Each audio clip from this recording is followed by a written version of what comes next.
आपला विचाराचा खासदार निवडून जाणं हे महत्त्वाचं. एक शेवटचा प्रश्न, अमोल कोल्हे आरोप प्रत्यारोप करतायत, अनेक आरोप दोन्ही बाजूने होत आहेत. खरं तर आढळराव पाटलांवर आरोप झाले किंवा दादा धमक्या देत आहेत असा आरोप करतायत. हे आरोप प्रत्यारोप आधी कधी पाहायला मिळाले का ते शिरूर लोकसभा मतदारसंघात? असं आता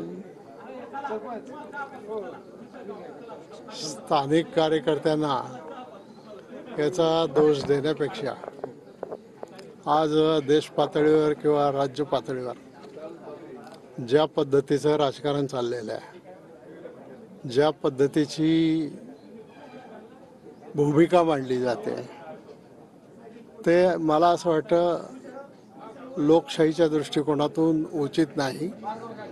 कारण अख्खी निवडणूक मी पाहिली टी व्हीवर, कुठंही देशाच्या कुठल्याही प्रश्नाच्या संदर्भामध्ये भूमिका मांडण्याच्या ऐवजी तुम्ही काय म्हणता ना आम्ही काय म्हणतो ह्याच्यावरच निवडणूक चाललेली आहे. आणि हे लोकशाहीच्या दृष्टिकोनातून घातक आहे. चर्चा झाली पाहिजे, ती प्रश्नावर चर्चा झाली पाहिजे आणि त्याच्यामधून मग आपल्याला पुढे गेलं पाहिजे. साहेबांना